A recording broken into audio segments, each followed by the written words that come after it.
My name is Dia. I'm from Birdie. I host all of our wonderful events at Birdie. So you might have met me in person before at one of our workshops or at one of big industry events. If you ever come to the Care Show or Health Plus Care, you might have seen me there. But I'm really excited to meet all of you that I haven't yet today here on this call. So today we will be talking about the CQC, letting you guys know about the basics of the CQC and give you guys some tips on how you might achieve outstanding. I know I've seen some questions around if you're using Birdie or maybe looking to use Birdie and how you can achieve certain things. We will have another webinar next week on the 31st that's going to address specifically those concerns on how does Birdie work and how does Birdie may be able to help you achieve outstanding with the CQC. So today we won't be focusing a lot on the Birdie product. This will be mainly focusing on the CQC. So please keep those product related questions for next week. We will look forward to speaking to you guys again next week, where we're going to deep dive into the Birdie product and how does that support the CQC. But today it's going to be more basic around the CQC, especially if you maybe have your first inspection, but as well as helping you go from good to outstanding and giving you guys a lot of tips around that. As you may know, the session today is being recorded, so you will get the recording in your inbox, as well as you will be receiving the slide deck from today's session in your inbox by latest tomorrow. So no need to worry about that. The slide deck is gonna come your way. And so if you have any questions throughout this, please put your questions in the Q&A box and we will try to address some of them at the end, specifically related to the CQC. Like I mentioned, product related questions we will be addressing next week at our other session. And then without further ado, I'm gonna hand it over to my colleague Lucy, who will introduce herself and give you guys the whole rundown. So Lucy. Hi everyone, I hope you can hear me. Dia, do let me know if anyone is struggling to hear me, and I hope that you can see the screen as well that I have up here. So yes, as Dia has said, this is about the CQC in terms of how do you even start with managing the inspections, whether that's in the old style or the new style that's coming, and how do you go from good to outstanding as well. So this presentation is going to have examples of partners that have done that, examples of things to look out for during, before and after the inspection, and in general just a refresher of all things CQC. So as Dia said, for any Birdie product related questions, we have an amazing webinar coming up next week, details of which we'll be following up with. I'll do what I can if we have any questions at the end on that, but yes, in case that's what you're looking for in this presentation, don't be alarmed if you don't see it. That's next week. So let's kick off. Let's see if I can get this to work. There we go. Okay, fantastic. So who am I? I am the content and community lead at Birdie. So I've been responsible for all of Birdie's content on CQC, Care Inspectorate Wales and Care Inspectorate Scotland. In order to create this content, I'm not just doing it alone with Google, don't worry. I have close connections with Birdie partners, many of which are outstanding, which is really, really exciting. I work with regulatory experts, so people who currently work with the CQC or are ex-CQC inspectors, and I work with organisations like CIA as well, who are called the CIA, but they're actually the Care Improvement Associates, not the American crime people, and they actually do mock inspections and help people to achieve outstanding. So with all of that knowledge, this is where the information that you're going to see today has come from. So it's from the CQC themselves, from industry experts, from our partners, and from these events and workshops that Dia mentioned right at the beginning that we host. So the reason why we're doing this presentation is from speaking to people, whether Birdie partners or just at events, there's quite a lot of confusion around the way that the CQC sometimes share information. It can make it difficult to really understand what they're looking for. So what we've done is we've taken all of the information from these different people, these different sources, what everyone else is saying, and tried to put it into one very clean, one-off presentation that you can watch, get some questions answered, and leave feeling a little bit more confident. So without further ado, this is the background. This is the very basic start. What are the CQC? So I saw a couple of people mention that they haven't had an inspection yet, and one person mentioned they haven't been registered yet. So the CQC are the independent regulatory body for all things health and social care. So this includes domiciliary care, which is Birdie's speciality. So if you don't know a little bit about Birdie, we create technology specifically for domiciliary care providers. So that, again, will be covered more on the next week's webinar.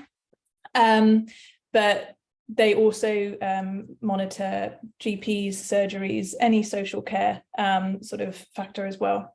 So the first thing that's important to note is that they register care providers. It is a legal requirement to register with the CQC if you are setting up any kind of social care business. You simply cannot function without registering with the CQC. If you do, you'll be in a lot of trouble down the line. So how you register with the CQC, as I saw this was a question, is you just go to their website and type in register with the CQC, and you'll find all the pathways that lead you through that process. So once you're registered, then you'll be in a position where they will be monitoring, inspecting, and rating your services. They also take action to protect people who use the services. And the CQC are starting to become a little bit more activist in their approach as well, where they're looking to speak out on key health and social care issues. So that's kind of who they are and what they do. We'll get into point 2 more on this presentation, which is how they monitor, inspect, and rate services. So this is quite an important thing, because one thing that is a common theme is sometimes frustration with the CQC. You know, essentially this person turns up at your place of business with only 48 hours notice, looks through everything that you've got, and then says, that requires improvement, that's not good enough, make that better. And that can feel pretty heartbreaking, especially if you are a new provider who just wants to make a big difference, or if you've been going for years and feel like you really are the expert in the field. So why do they regulate home care businesses? It's ultimately to create a basic standard of care delivery across the, England, which is where the CQC operates. It's not to target people. It's not to put people out of work. It's actually just to make sure that people who receive care, and at some point in our lives, probably all of us will receive some form of care, it's to make sure that these people feel safe and feel confident that they are getting a basic level of care, which I think is something that all of us can agree that we want. So when they are regulating your business, it's not a challenge to you. It's not a chance for them to put you down. It's actually a wonderful opportunity for you to go, yes, we also believe in the same thing. We believe in delivering the best care possible to the people that we look after. So that's the kind of way moving forward. If we frame the way that the CQC looks at your business, it's an opportunity. It's a way to go, we are completely agreed with you on this. Let's do the best job possible. So how do they regulate home care? Which that was a quick sip. I was saying to Dia, I woke up with a sore throat this morning, which is possibly the worst thing you can have when you're about to do a chat for about an hour. So if I keep sipping, just ignore me and go with it. Thanks. So how do the CQC regulate domiciliary care specifically? Although these ratings count for every social or healthcare business that they rate. So they provide your business with a rating from inadequate, which is essentially you're not meeting anything, to requires improvement, which is where there's an opportunity to get better, but you're not quite there yet, to good, which is kind of what most people should be aiming for, to outstanding, which is, wow, you have gone above and beyond and you truly are doing things in a remarkable way. So they award one of these 4 ratings through a thorough inspection of your business, and they look at the following 5 areas: how safe you are, how effective the care is that you provide, how caring you are, how responsive you are if something goes wrong or needs attention, and how well led the business is. So there are probably some of you that are aware that the CQC has had a massive shift in the way that they regulate businesses. So it used to be the Chloes, and now it is the 5 categories that they measure against. These are the same. So this is where a massive point of confusion has come from. And I've been speaking with current CQC inspectors and ex-CQC inspector and general regulatory experts.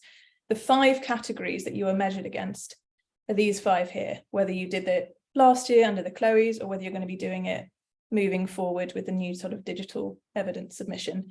These are the 5 areas that you need to know inside out. So all of this information is obviously, as I said, available on the CQC's website itself. So if you want to deep dive into any of these in particular, then cqc.co.uk, that's your place to go. However, what I want to do today is make the approach as simple as possible so that you can walk away knowing that you've got some very clear actions. So I want to kick off this portion of it with some top information at a glance. So when we're doing a workshop, this is a little bit more interactive, but I'm just going to kind of skip through these. So play along at home. These are the top 3 things that will trigger a CQC inspection. So obviously, if you're a new business and you've newly registered with the CQC, about up to a year from your registration, you can expect an inspection at any time. So they need to make sure that once you're registered, that they get an inspection in as soon as they can. However, once you've already had your inspection through, there are 3 things that industry experts say will trigger a CQC inspection. So will trigger them to come back and look very closely at your business. These are late or missed visits. This is poor communication between clients and teams. So could be bad feedback. And it's a lack of staffing. So essentially not able to cover the commitments that you've set yourself. So all of these are quite interlinked, but pulling them out, these are 3 things which you need to be very, very sure that you're on top of in your business to make sure that you don't trigger a CQC inspection. The top 3 things that cause alarm for inspectors during the inspection. So this is a lack of detail in risk assessments. So we're going to go into detail later in this presentation, but just having risk assessments that say kind of like, yes, no, sure, that's not good enough. So they want to see notes, they want to see some detail around it, they want to see as much information as possible. Being task focused instead of outcome focused. So we will cover this later in the presentation. Essentially, if you are just going in, ticking off a bunch of tasks and leaving, speaking again of domiciliary care, that will be a cause for concern. It will show that you are almost in a panic response when it comes to delivering care, rather than in charge of looking for the long term in someone's care. And then finally, poor quality processes and systems. I'm sure everyone has heard of the term processes before, and it sounds very kind of mechanical, but ultimately what that means is if you have a complaints process, do people know where it is? Do people know how to complain? Do you have a system where you then respond to the complaints? Do you have a system where you log all of the complaints and show the responses that you've made? It's about having systems for every different aspect of your business that are not just tried and tested, but also flexible and evolve as your business grows. If you don't have that, that will cause alarm for an inspector.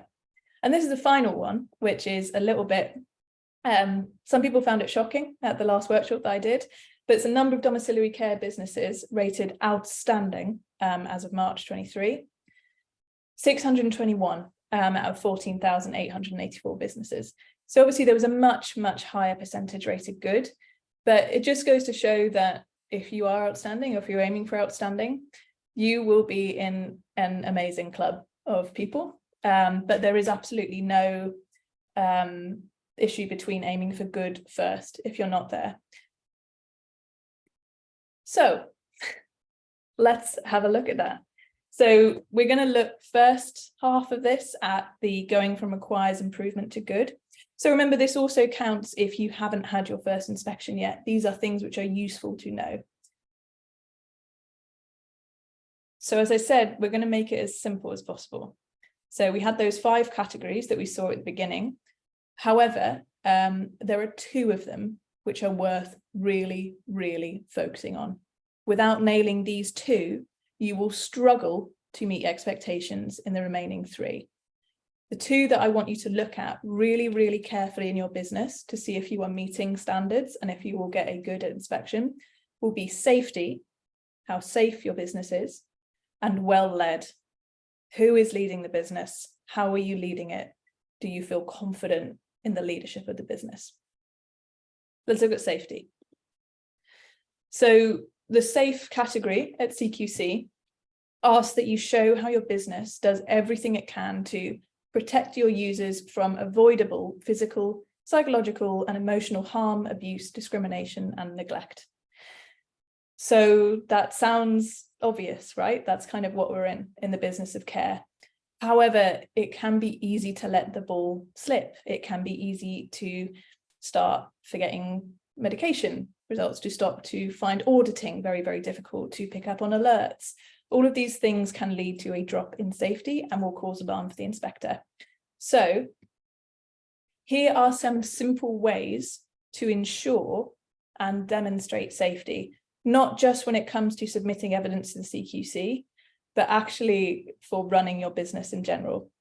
So things that will demonstrate safety include having an up-to-date anti-abuse policy, a safe working practices policy, a medication dispensing, health and safety, proof of safeguarding training for the whole team. So this is actually part of mandatory training for being a care professional in the first place. Proof of personal safety plans for care recipients. So examples of that are on these are how you're preventing an adequate diet, how you're preventing pressure sores, the integrity of their skin, and a clear care visit schedule, including a record of any unexpected, extended, or updated visits and why they happened. If you have these facets, you are well on your way to ensuring that you are a very safe organization. So one question that may come up is, where do I get these policies? How do I even start with creating them? So the Skills for Care website actually has some fantastic, not just blanket policies, but also blanket training materials for your team. So start there if you don't currently have any of these policies. So it's not just enough, however, to have them. The inspector won't be very impressed if what you submit is a boilerplate policy each time. Let's look at one of these in general and how you should actually be utilizing it to demonstrate and always keep up to date with it. So let's take the complaints procedure. So here are the things, and this counts for every policy, for every procedure that you have. You want to have a copy of it clearly available in the office if you have an office hub. You want to include a copy of it in a new team member welcome and onboarding pack. You want to include a copy of it in a new client welcome and onboarding pack. You want to have a log of any concerns or complaints raised, organized by the topic, say it was on visit duration, or say it was on late arrivals, and how that these things have been dealt with. So a concern would be this client's loved one raised an issue that they were worried about visits starting late. We've logged that under the visit duration complaints. Here's the action. We've spoken to the care professional and adjusted the travel time in between visits. So you want to keep doing that. And then finally, having a log of internal team feedback or complaints for the leadership team, complete with actions and improvements. An example for that could be this care professional was worried that they were going to be making visits late and feeling under pressure. So you looked at their travel time and adjusted that accordingly. So it's not just good having these copies of policies and procedures. These are exactly the kind of things you need to do to show that you are using them. The next thing is well-led. So as I said, there are 2 things that your business really, really needs to nail down in order to achieve at least a good at CQC. This is the second one, well-led, proper leadership. So it's taking a look internally at your own leadership team, culture, and the happiness of your team. Here again are some tangible ways to demonstrate that your organisation is well led. So you have a clear statement of values and purpose for the business. So this is who you are, what your purpose is, what you want to achieve. And again, if you're looking for any kind of boilerplate or place to start with this, Skills for Care has some examples, as does good old-fashioned Google. Just simply type in statement of values and purpose for X business, and you'll get some great places to start. You want a staff handbook, including training resources, so ways they can access further training, company contact details, so ways to contact their line manager very easily, ways to contact someone out of hours if they're concerned, and up-to-date guidance on company software or policy. So if you're using a technology provider, you want to have some guidance on how to use that, or links out to use that, who the representative is of your technology provider so they can reach out to them, as well as kind of links to basic training on it. You also want to have proof of regular audits. So this is the one which I think a lot of people find quite intimidating, is how do we audit every single facet of our business all of the time? So again, this is where, and for all of these examples listed, punctuality, accidents, incidents, complaints, this is where technology really, really is helpful, because it allows you to keep a running track of things without having to do it once a week, spend a whole day on it. You can just keep it ticking along in the background and pull information as and when you need. One sec. Nice. And then you also need proof of the responsive availability of your leadership team. So this could be email chains, this could be a group WhatsApp, could be regular logged phone calls. It's very important that your leadership team demonstrates that they are available for people in their down management. Just that is very, very key to ensuring you maintain good communication and demonstrate a well-led business. Finally, and this is something which often gets missed, especially when there have been recruitment or retention issues, it's a clear onboarding process for new team members. So it's very, very easy to just be like, we need someone, just get them started, get them going. That actually has a very detrimental impact in the long term. People feel like they're not supported. People feel like it is not an environment where they feel that they have anywhere to go. And you are more likely to lose someone if you don't just put that basic onboarding plan in place. And a CQC inspector will see that and will recognise that you really are going above and beyond to make sure that your new team members feel supported. And your new team members will feel much more supported if you put some time aside to think, who do they shadow? What's the process of them learning more? What are the potential areas for them to have personal professional development? It's just a nice touch, which goes a long way at CQC. So demonstrating leadership. Again, with safety, it's not just enough to say that you've got these different things. It's about how you actually use them and keep adapting them. So if you're worried about leadership as a function at your business at the moment and worried it is an area that you're currently struggling in, here's a quick step plan to go right back to the beginning and sort of look at fixing it. So evaluate your business, honestly, including communication, training, staff retention, client satisfaction. Take a really long, hard look at different areas of your business and go, you know what, we're not doing very well at that point, or you know what, we need to improve in that area. Seek feedback when you're doing this evaluation. So encourage not just your team, but also your care recipients or their loved ones to provide honest feedback on the services you provide. Then, once you've got a good lay of the land, you can invest in specific training and development. So if there are areas that you'll feel you're particularly weak on, then you can find courses. Again, Skills for Care is an excellent resource for this, and you can push them out to your teams in order to help improve in these different areas. Encouraging open communication is step number 4. So you've already started the ball rolling by seeking feedback, but that needs to be a continuous loop. So you can try setting up regular meetings with the whole company, whether it's a town hall style thing where people can raise concerns. You can encourage direct care coordinators or care managers to regularly check in with the care professionals in a way which isn't just about visits, but is about them and how they're feeling and how they're doing and where they want their career to go. You can also set clear expectations is point number 5. So in these one-to-ones, in these direct communications, set very clear expectations on performance for your staff, including the standards that you expect for the client's care, standards on timekeeping and professionalism. It's very important when you set these expectations to prioritise quality in every aspect of them. So one thing that we have one of our partners have done, which I think is very, very good, is when they are onboarding a new, even if it's a care professional, their care manager says, what are your expectations of me as a care manager? And here are my expectations of you as a care professional. And that already from the very offset starts the conversation, helps them feel involved, and gets things moving so everyone understands exactly what is expected of them from the very beginning. So that's a great tip that we've actually taken onto our team as well. Finally, keep learning, keep monitoring, keep evaluating. So it's not enough for everything to be static. The point of getting feedback from people is to allow you to then develop these processes, go further with them, go stronger with them, and to consistently foster this well-led business.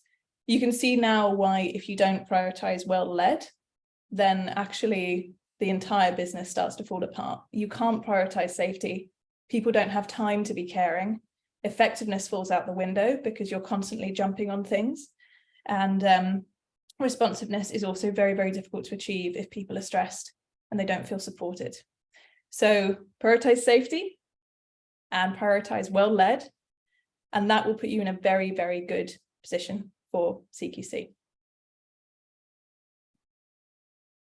Oh, am I still here? Am I still here? Great, great, lovely.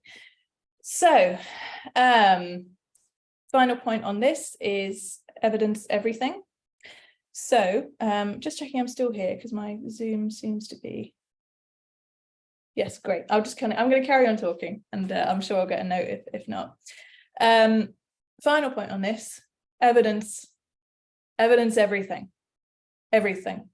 So traditionally, this was just a case of keeping a paper log of things, especially from your audits, if you're doing them every week, keeping the paper care plans, the paper MAR sheets, all of that in big filing cabinets so you can pull them as and when you need. So moving forward, beyond the triggered inspections that the CQC will do, which are much more targeted and focused, there will be a more ongoing way of submitting evidence. So, for example, there will be every month, please submit this general report of your business.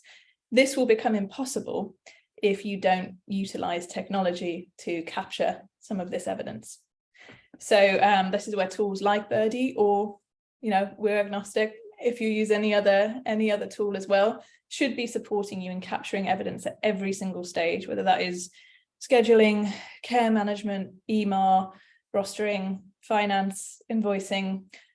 That's where digital technology will really change things for you. So if you don't currently use tech, please look into it, because it will be invaluable moving forward. There we go. So as I've just said, ahead of the game, all of this is easy if you're using a software system. And for those of you who are looking for very specific things around the CQC inspection or evidence you need to collect, as well as sort of preparing your team for any kind of CQC inspection, we've actually got some worksheets which answer all of these things. So team questions, final preparation tips, and evidence checklists, all of which will be sent to you after this call as well. So hopefully that will provide some additional reassurance after this. Moving on, good to outstanding. So we've focused on well-led and we focused on safety, and that will take you an extremely long way.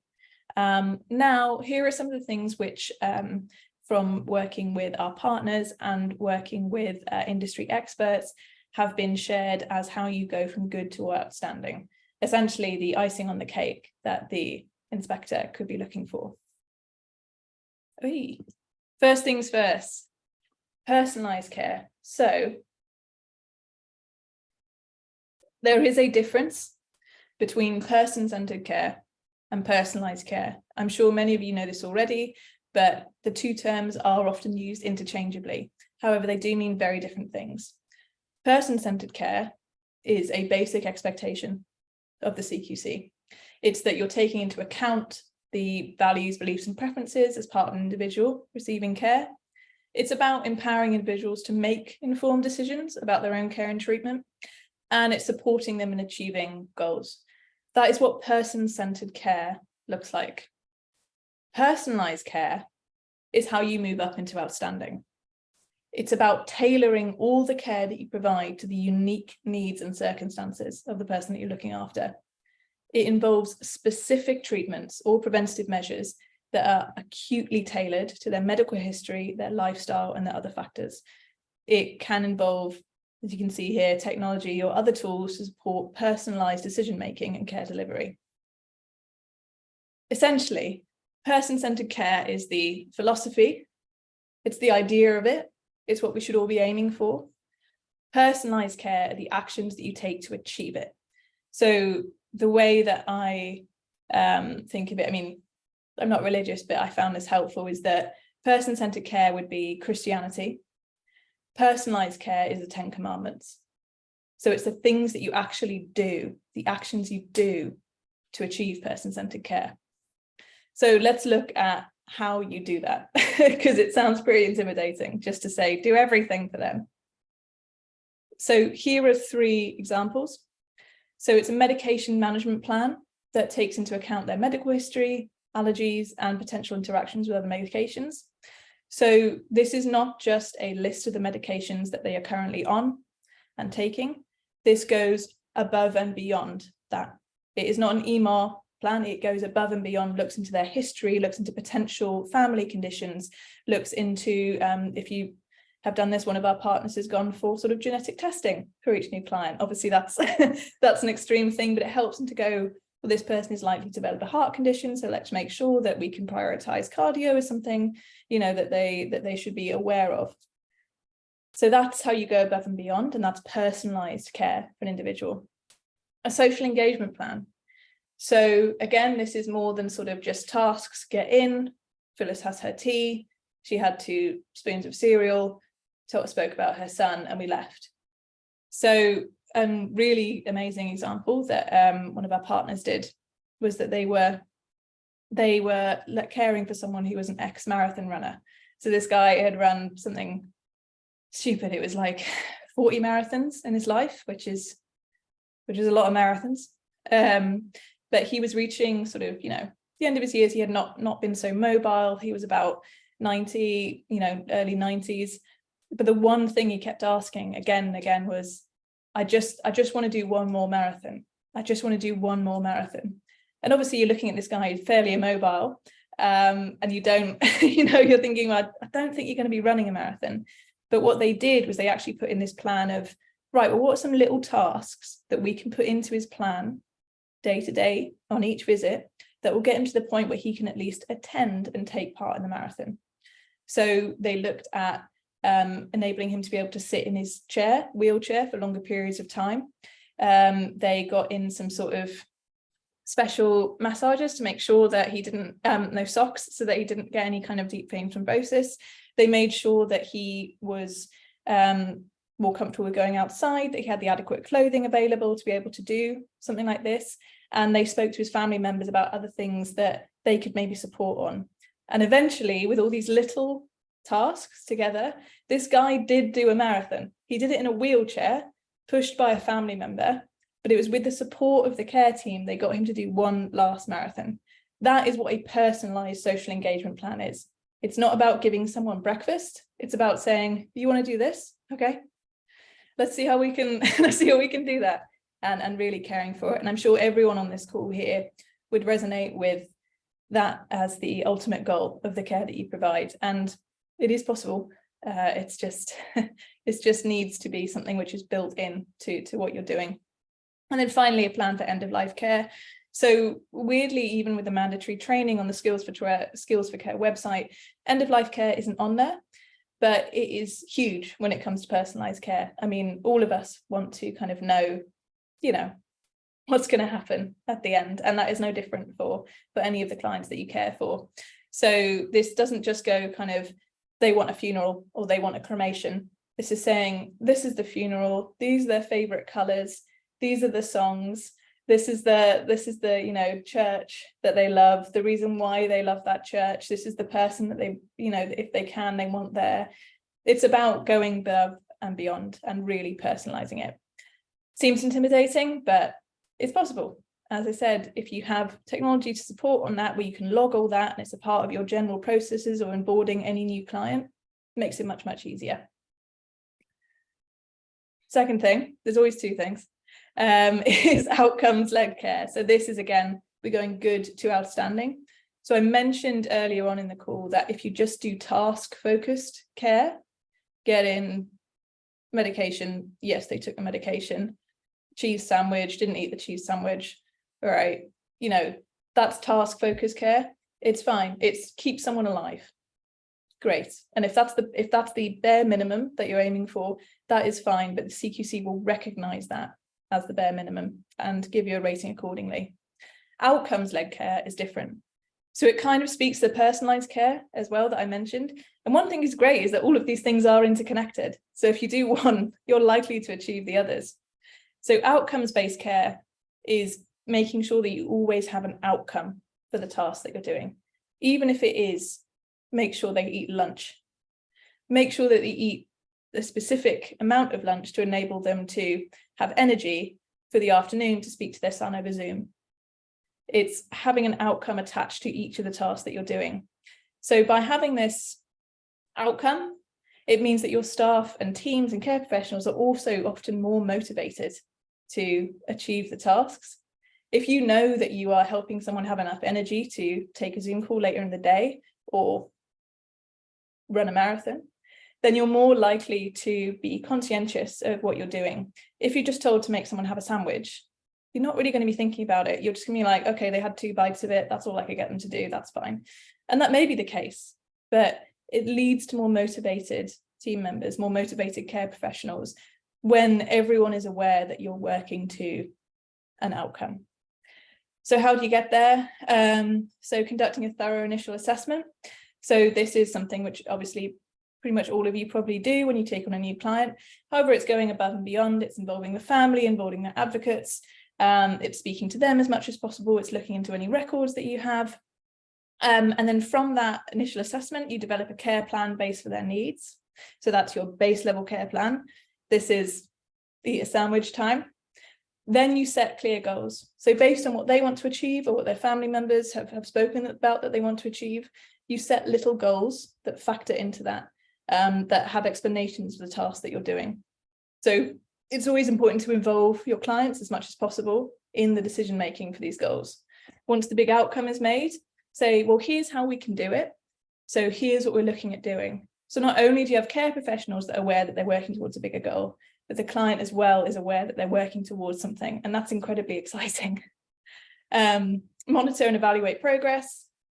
Again, it's about keeping constantly on top of stuff and saying like, well, he didn't do it that day, but we're going to try again tomorrow. Maybe we should try a different approach. Maybe sandwiches are off the menu. Maybe we should refocus on this. Maybe we should move the Zoom call earlier.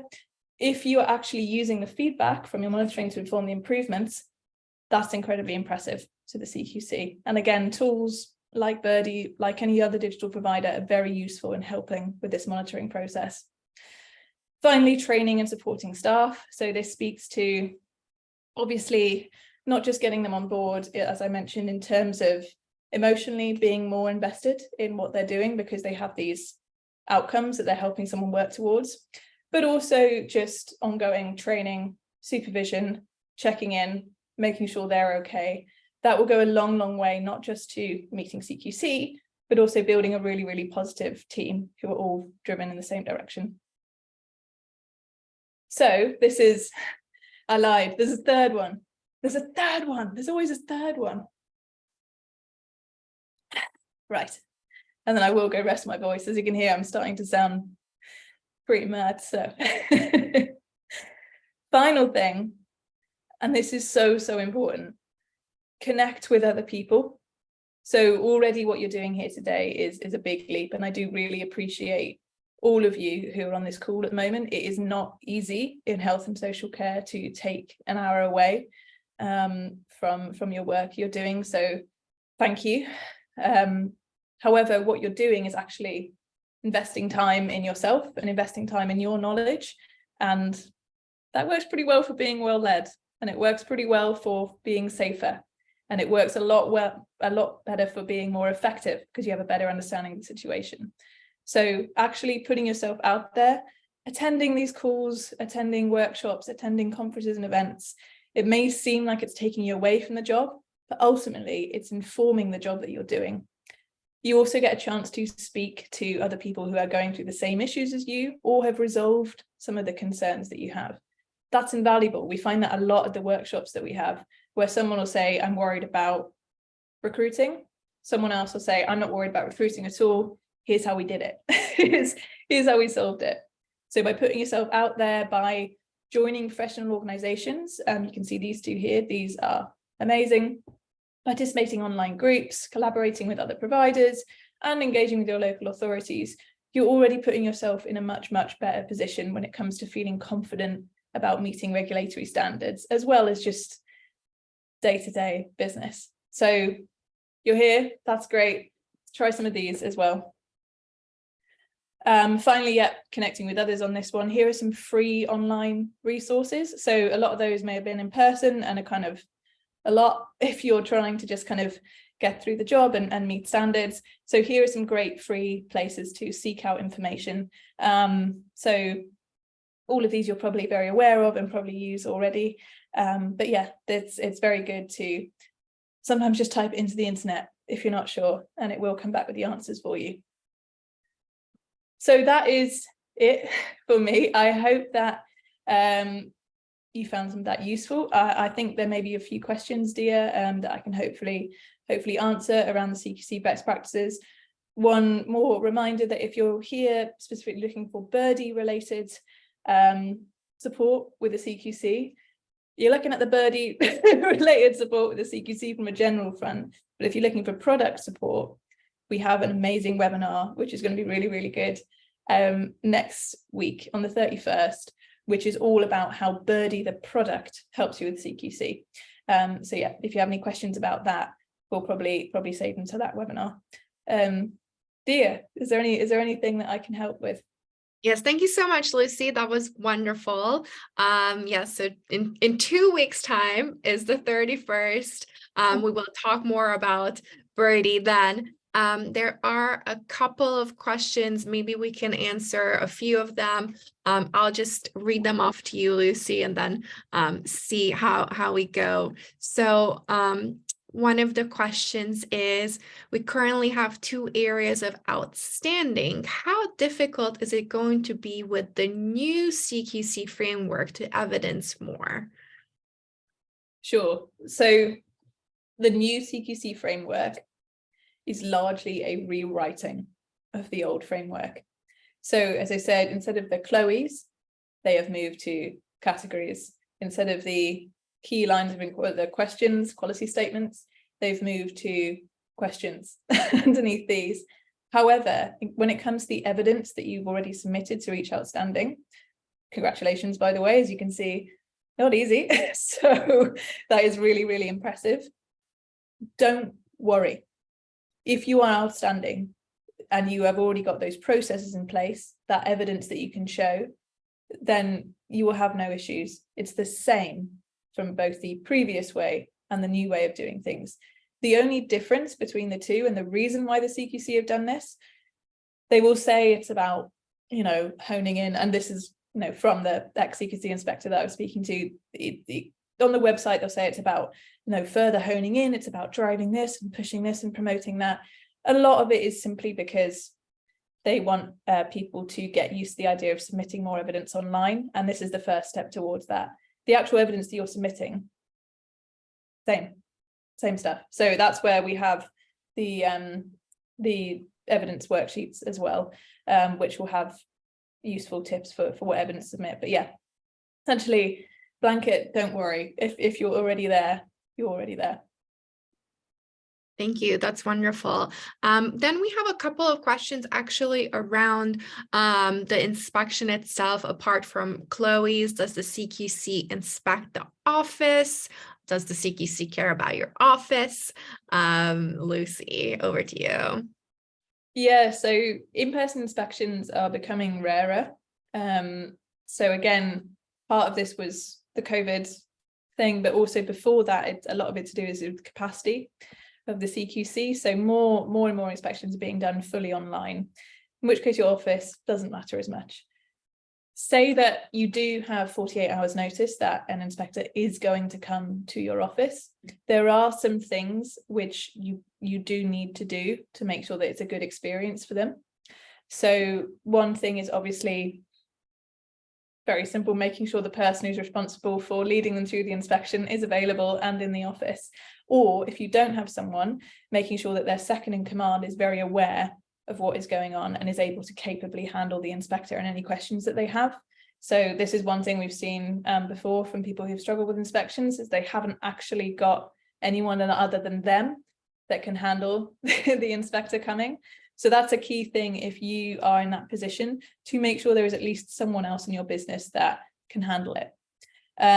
Secondly, you do want to make sure that any evidence that you're going to submit to them is easily available. So again, this is where having a file cabinet full of old bits and pieces, that's not going to work. It's where technology will be really, really useful. You want to sit them down in front of a computer and say, everything you need to find is here. Let me just set you up on this.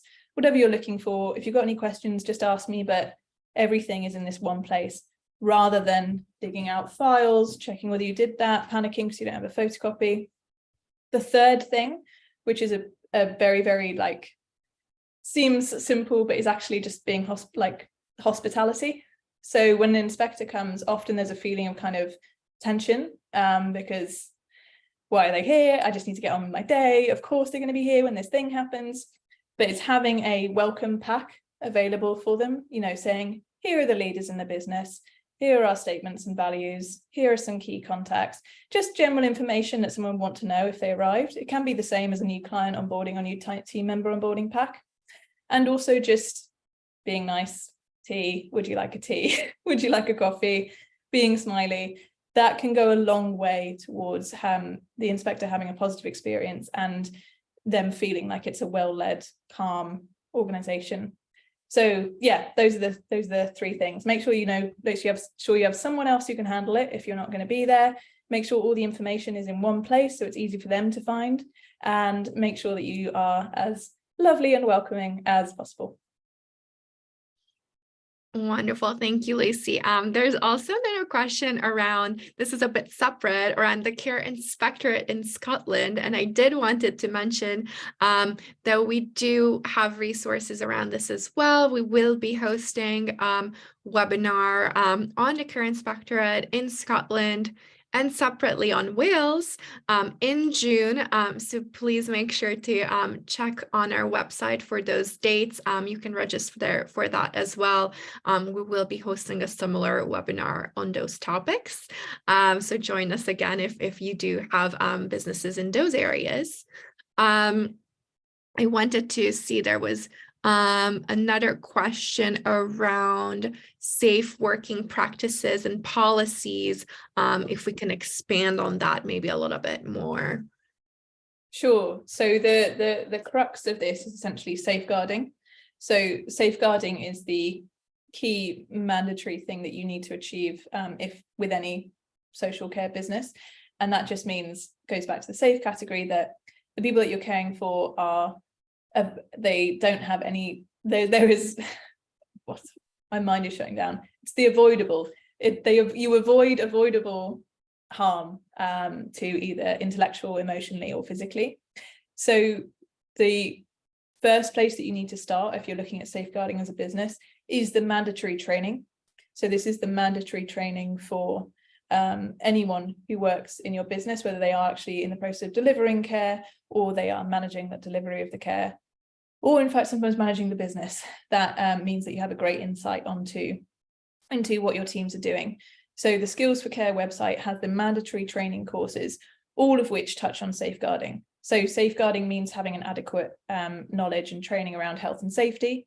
So I think it's fairly self-explanatory in terms of health and safety, whether that is lifting stuff correctly, having the appropriate training for the person that you are caring for, making sure that you are, is it dementia training, for example, making sure that your teams feel adequately supported to deliver care in an environment that supports them. Yeah, these are all the training courses that you'll find under safeguarding on the Skills for Care website. Do them. That will cover off your safeguarding. Great. I think we have time for one more question. So there's a question around what quality and process systems need to be in place for a newly created registered care business. So the most important thing is to actually start from the ground up. So if you have any ambitions for your business, which I'm sure you do, if you're in the business of delivering care, you want to do it the best possible job as possible. But you do also want to make sure that as a business it's viable and that you can continue. So the way in which you can help to set a sustainable growth for your business is starting from the very beginning with processes. So it's tempting, but don't use paper. That's number one thing. So Birdie is more of a premium solution. So we do work with very small providers, but we also work with big providers up to home instead. If you're looking for something just to get started, then there are some other solutions out there which will kind of get you on that process early, that are sort of, immediate plug in and play. Just look for technology first off. Look for technology to cover off anything that you're doing, so you don't end up with a position that you have a bunch of paper, MAR charts, rotas, care plans. You want to make sure all of that is digital as quickly as possible. And the reason why is not just because it means that transferring that, if you do decide to move on to a different technology partner or you need to submit evidence online, it's actually because generally those platforms, if they're any good, will help drive those processes anyway. So it's not a case of you have to do it all completely on your own. You can actually rely on the technology that you're using to help structure the process, have it run in the background, so you don't need to do all the heavy lifting and finding it. Again, the resources that I would point people to for some really great support on this is, if you're not already a member at the Home Care Association, very good. They have regular forums, they have all these resources and processes, they have support groups, they have community groups. It's great. Love the Home Care Association. And one more time for the Skills for Care, they also have some great sort of ways, if you're just starting off as a business, to make sure you get off on the right foot. But yeah, prioritize processes, think scale, think, would we be able to do this if we had 100 clients? If you wouldn't be able to do it, don't do it. Wonderful. Thank you so much, Lucy, for that. Super informative.